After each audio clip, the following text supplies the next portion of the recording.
Ooh, three, two, one. Welcome into Outkick the Show. I am your fearless leader, Clay Travis. I hope all of you enjoyed the Super Bowl, and I hope you won some money.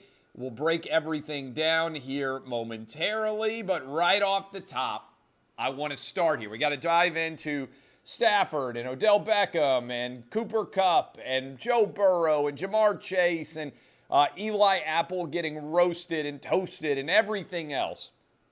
But I want to start right here.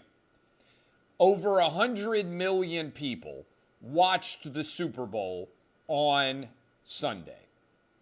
All of those 100 million plus people who watched saw when they showed all the crowd shots, but particularly Ben Affleck and J-Lo, Charlize Theron, LeBron James, Jay-Z, all of the celebrities that they flashed on the screen, including, if you want to make him a celebrity, LA Mayor Eric Garcetti, refused to follow the requirement that everybody who went to the Super Bowl needed to wear a mask. Okay? Let me repeat that. All of those celebrities and virtually every person in that 70,000 plus stadium violated Los Angeles County's mask mandate. Over 100 million people watched a completely normal Super Bowl, and all of the state of California, and many of you out there who are parents listening to me or watching me right now, maybe some of you, the kids who are in school yourselves, you had to wear masks to school on Monday in much of the country. That is an outrage. That is an absurdity.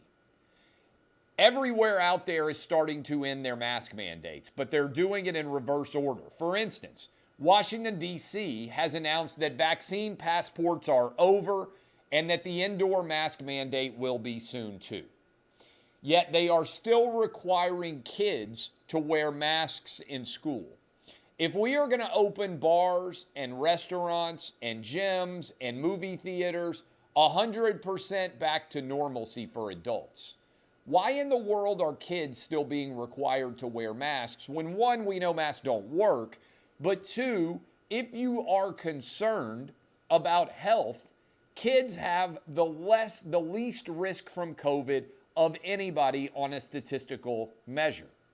Instead of starting by lifting mask and vaccine requirements on bars, restaurants, gyms, and movie theaters, among others, why would we not start with schools and work towards those other places since kids are under the least risk? I am outraged, honestly, that kids continue to have to wear masks in this country. If you saw the viral video go out from Las Vegas, of the kids when they are told in their elementary school classroom that they no longer have to wear masks. We've been making kids in many parts of this country wear masks for 2 years now.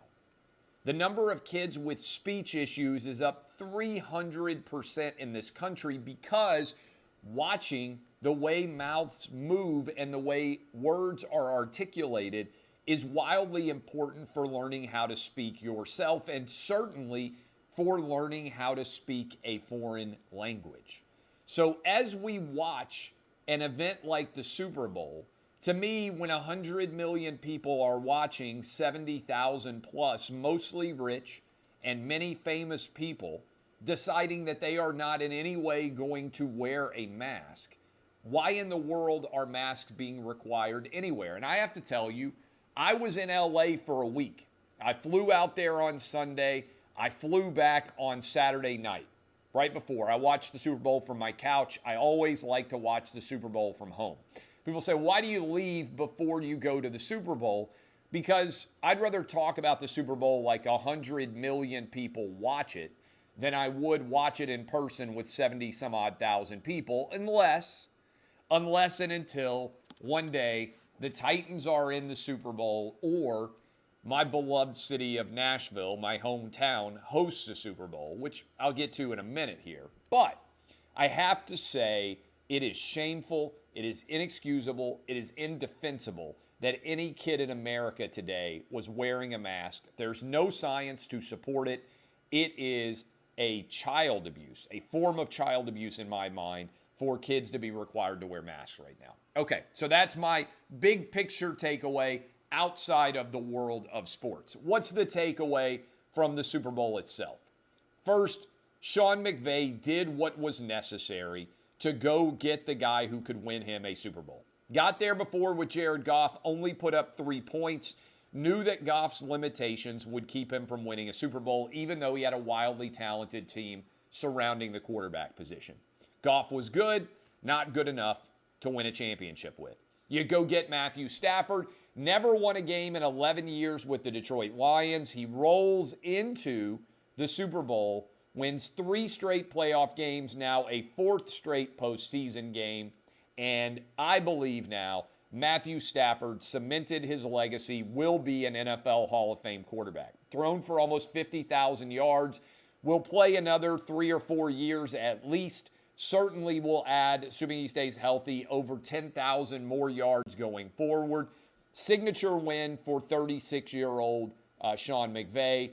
Very much a signature win for 34-year-old Matthew Stafford as well. Both of them cementing their long-term legacies, and Stafford in particular, I think, cementing the fact that he will become an NFL Hall of Fame quarterback. Now, if I'm a Detroit Lions fan sitting around today, I am saying, my goodness, how bad is our overall organization? Because most NFL teams, and I'm a fan of an NFL team, the Titans, most NFL fan bases sit around and say, if we had a Hall of Fame winning quarterback caliber on this team, we could win playoff games and we could go to the and we could go to the Super Bowl, right?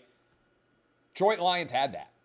Detroit Lions had that, and they couldn't even win one playoff game. This organization, I believe, is the most dysfunctional, the Detroit Lions, in all of professional sports. They have won one playoff game since the 1950s. If I am a Lions fan right now, I'm arguing it's time to demand new ownership because the Ford family cannot get it done top to bottom. They are an unmitigated disaster. And Matthew Stafford leaving, having never won a playoff game, immediately winning 4 straight, including the Super Bowl, and cementing himself as a Hall of Fame level quarterback. I don't even know what you say if you're a Lions fan, because you had a Hall of Fame quarterback, and far from winning a Super Bowl, you couldn't even win a playoff game. And as my wife said, and I kind of pay attention to the Lions a little bit because my wife is from Detroit. As my wife said, watching the Super Bowl last night, with Eminem performing at halftime and with Matthew Stafford winning the Super Bowl, that is as close as Detroit is ever going to come to being able to be in the Super Bowl with the Lions. Now, the city of Detroit hosted the Super Bowl several years ago, but just FYI. So Matthew Stafford and Sean McVay are the 2 biggest winners. Odell Beckham Jr. is a monster winner, even though it appears he tore his ACL.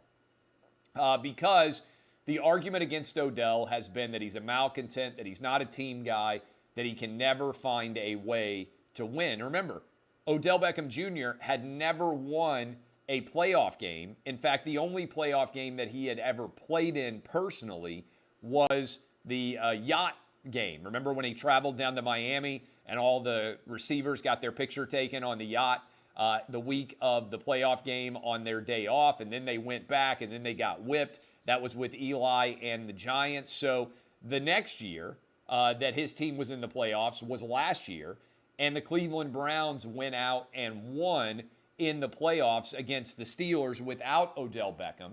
And so he comes back, the Browns fall apart. His dad has to put out a video of Baker Mayfield missing him on all the throws, and then he's dominant in the first half and appears to be on his way to potentially winning the MVP, certainly to making a major statement. And then he tears his ACL. Potentially, it's not official yet, but lots of reports that it appears he has torn his ACL. And so that, in and of itself, still a big win for Odell, although I wonder whether there's going to be much demand for him coming off of this injury. How about Cooper Kupp? I got a stat for you on Cooper Kupp, who was the MVP. And by the way, I think it should have been Aaron Donald who was the MVP. But they vote right before the end of the game. I've got a stat for you that I was pretty impressed by. Cooper Kupp won the receiving triple crown, NFL Offensive Player of the Year, and a Super Bowl MVP this year. Receiving triple crown, I believe, yards, catches, and touchdowns. He was the leader in yards, catches, and touchdowns.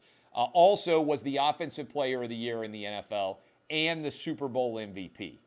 Jerry Rice is the only other wide receiver in NFL history to do all of those things in a career. This is according to Nick Wagner. That means there is a strong argument that based on yards, based on catches, and based on touchdowns, combining that with Offensive Player of the Year and the Super Bowl MVP, that Cooper Kupp just posted the greatest wide receiving year in the history of the NFL. There's an argument. You can argue against it, but based on those 5 things all being accomplished in the same season, which only one other receiver has ever done before in his career in Jerry Rice, I don't know how you could argue against this potentially being the greatest year that any NFL wide receiver has ever had from the start of the year to the end. Just worth thinking about. Also, how about Eli Apple getting completely roasted by Cooper Kupp? What was amazing was on that final drive, even without Odell Beckham Jr., even without Tyler Higbee, who were 2 of the biggest targets for Matthew Stafford down the stretch, they went to Cooper Kupp time after time after time, completely convinced in his ability to make plays. I know there's been a lot of talk about the officiating. To me, the officiating was a non-issue here.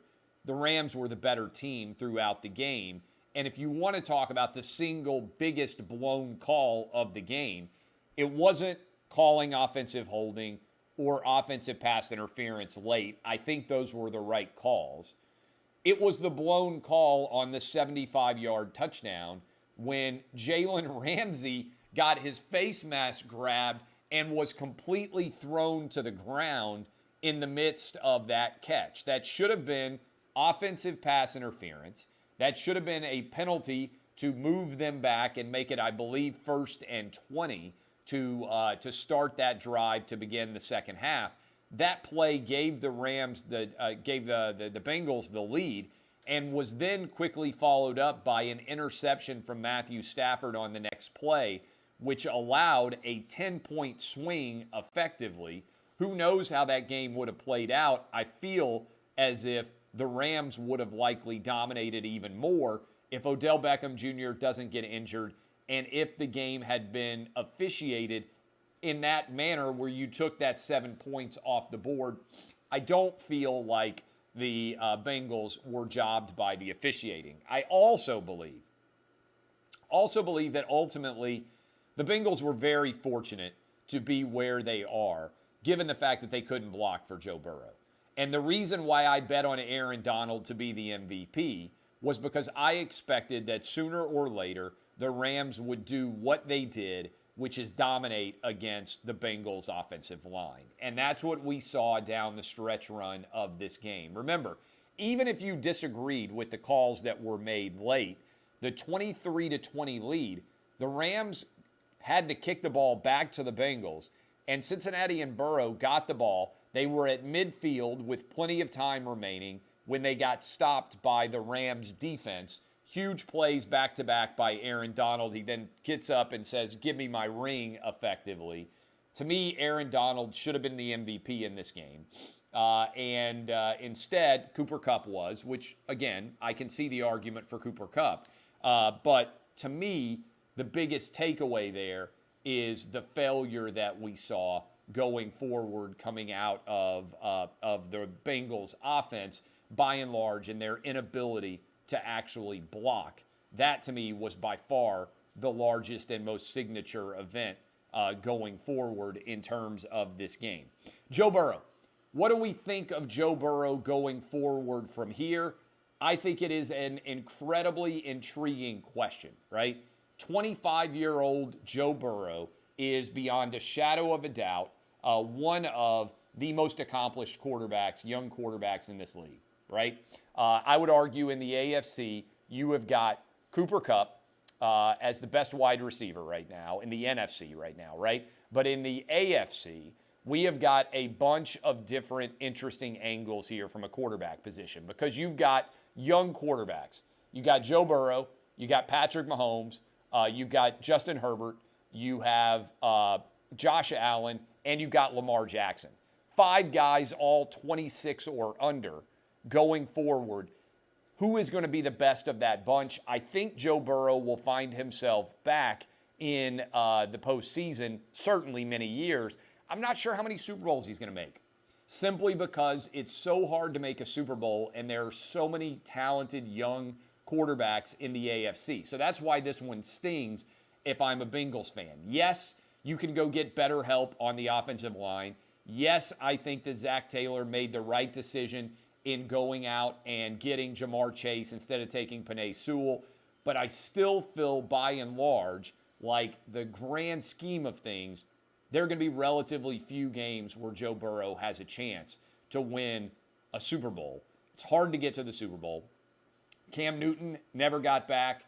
Matt Ryan, it doesn't seem like, is ever going to get back. We get spoiled by the Bradys and the Mahomeses and the Peyton Mannings of the world who make a lot of Super Bowls. Remember, Aaron Rodgers has only been to 1 Super Bowl in his career.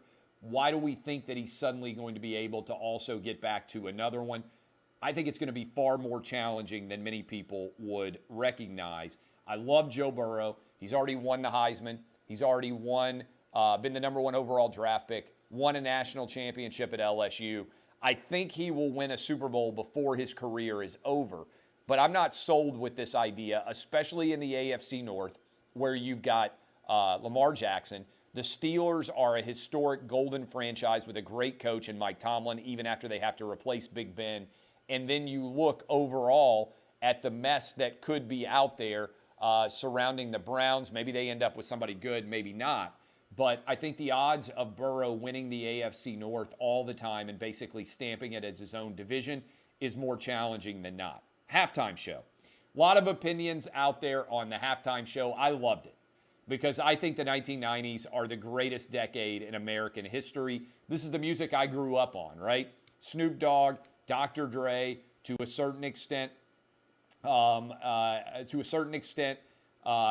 Cent as well. Not so much Kendrick Lamar. I thought Mary J. Blige was far down the list in general in terms of her music being impactful. But I will say this. And certainly Eminem, a lot of discussion about the way that the show went. I thought it was great. But the Super Bowl is typically programmed for people of my age now.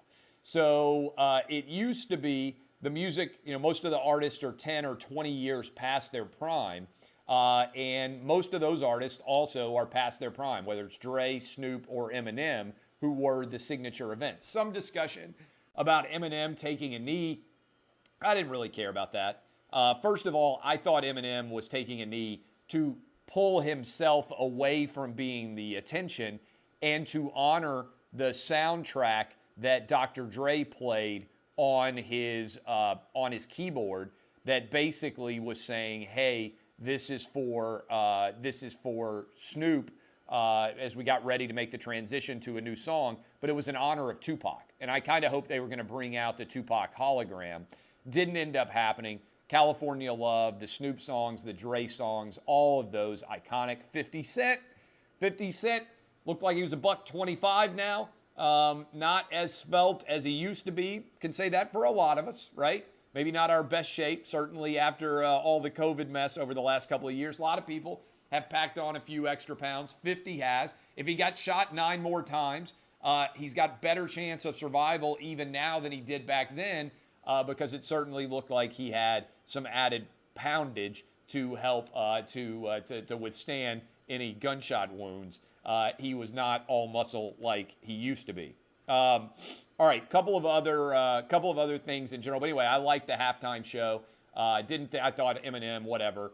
I thought he was honoring Tupac more than he was taking a knee, but I don't really care about taking a knee during a song, a rap song. It's super weird otherwise. And I think this infatuation with Colin Kaepernick is strange. I'm going to write soon about the difference between the way the media treats Colin Kaepernick, who made millions of dollars based on his decision to repudiate the NFL, and simultaneously the fact that by attacking America, by the way, and Colin Kaepernick and American institutions, and Enes Kanter attacks China and Chinese genocide, and he gets released from the Celtics, and there's almost no positive coverage of him whatsoever.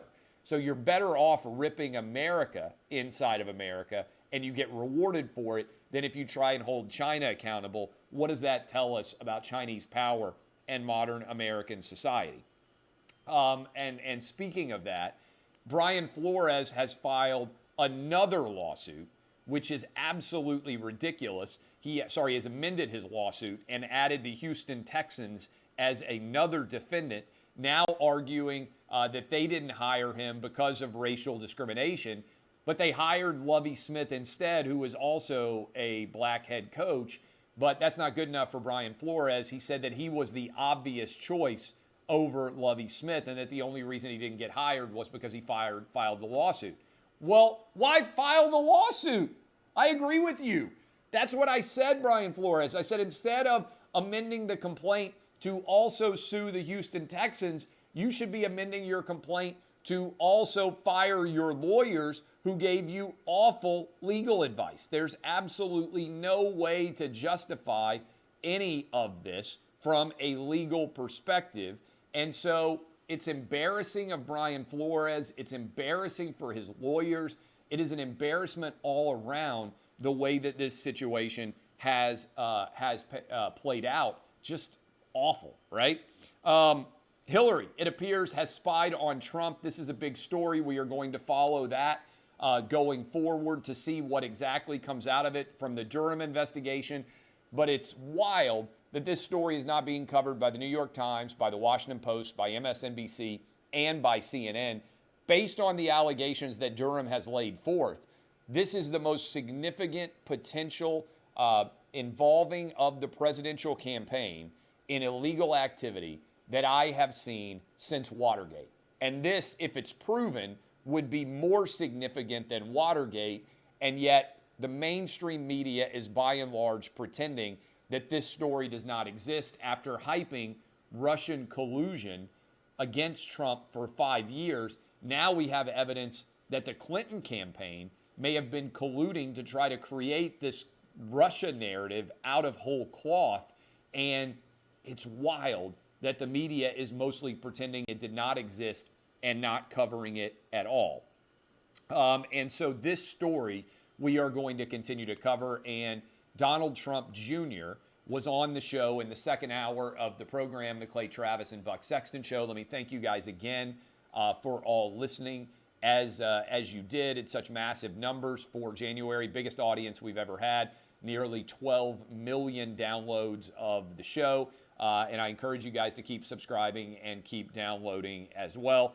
All of that working to continue to grow what is rapidly becoming one of the biggest shows out there in radio, if it's not already the biggest, and I think it is. If you combine our radio and podcast audience, I believe it is the biggest show that is on daily radio plus podcast anywhere in the country. All right.